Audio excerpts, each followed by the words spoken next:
across the hall, almost everybody in here has come from out of town. LECDA-USA elect new CEO as questions emerge following the 2026 convention. This year marked an important transition for LECDA-USA as members elected a new leadership team. After 3 years at the helm, the outgoing CEO, Mr. Etienne Pascal, stepped down, leaving behind a record that many credit with transforming the organization. Taking over the reins is Dr. Mrs. Rebeca Amin, who previously served as Vice CEO under both Professor Ndemanu and Mr. Etienne Pascal. While serving as Vice CEO, she also served as a project coordinator, where she coordinated and monitored several development initiatives undertaken by the organization. For documentation that I can ask from your office to verify that this is the level. Yes, some of the fandoms, like Mombi, they did even videos of, when they were presenting those, the project, what they actually use the money for. And that was for the technical school. There are so many videos out there, and they had a grand presentation, and so it's easy for you to get any information from them. And then we've had, even recently, Nkong has sent videos also of the desks, school benches and tables that they use the funds for. So we are having some of those videos trickling in. They are using some of the projects right from the beginning were earmarked to start later. There's some that were supposed to start like in June. That is next month. So for those ones, we can't ask them for any proof of anything because we knew from when they wrote the project that we're going to start a little later. So are you now saying that all the F funding are current in terms of a requirement or meeting deadline or whatever was stipulated? Yes, all of them?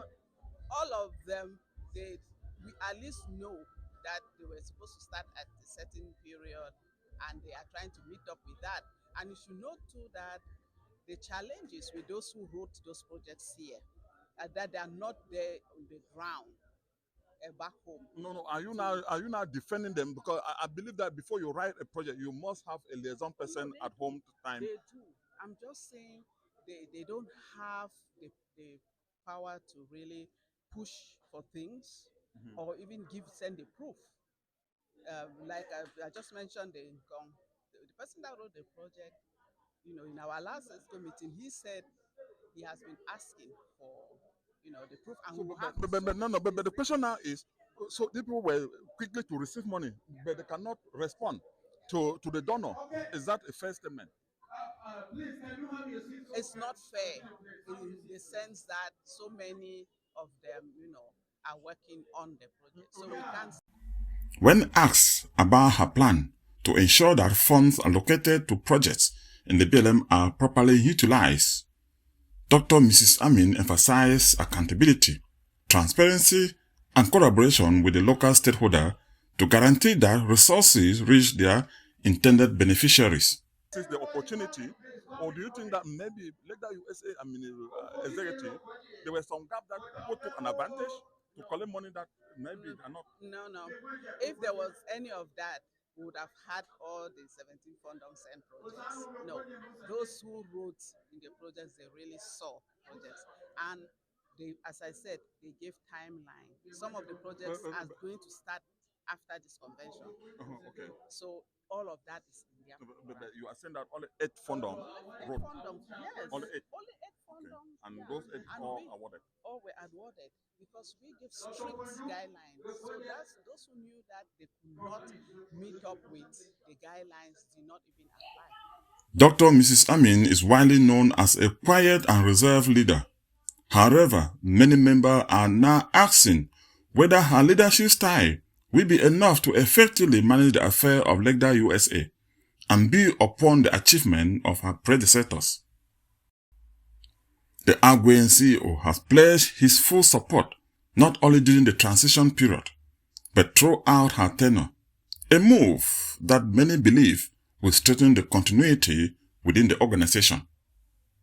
Dr. Mrs. Amin, she is the only Vice CEO in LECDA-USA who has served 2 terms. And now she is our new CEO. That is, she's not only competent, but that helps to open another page in the history of LECDA-USA for us to have the very first Vice CEO who is a female. You know, back in our in the BLM where we come from. Let me say this in a dialogue. Be frustrated. I have some frustration, but I think as we speak, I am very, very confident.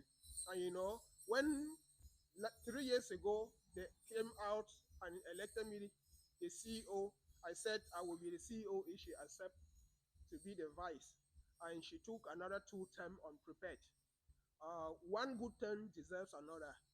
And I want to assure the BLM people that I've gone a long way. I did not do it by myself.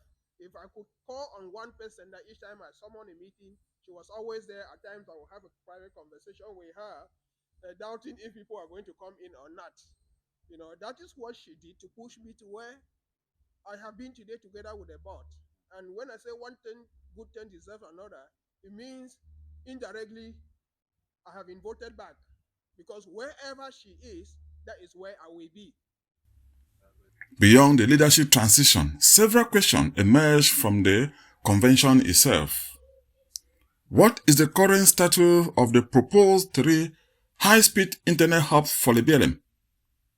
Did the convention raise sufficient funds to begin the implementation of the project?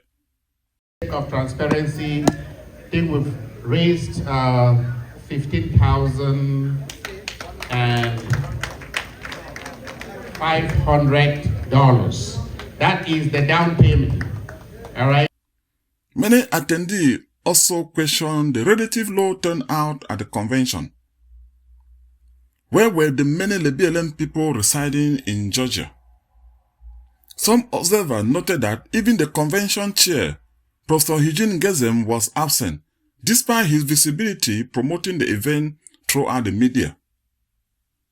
In addition, several Board of Trustee members were absent, while some Fondom presidents neither attend nor send representatives to present updates on their proposed 4,000 development project. However, there are more questions than answers. In our next presentation, we will take a closer look at the discussions, commitments, and promises made during the convention and examine what they mean for the future of LECDA-USA and the BLM people. Dr. Enes Kumba for Gaza Media.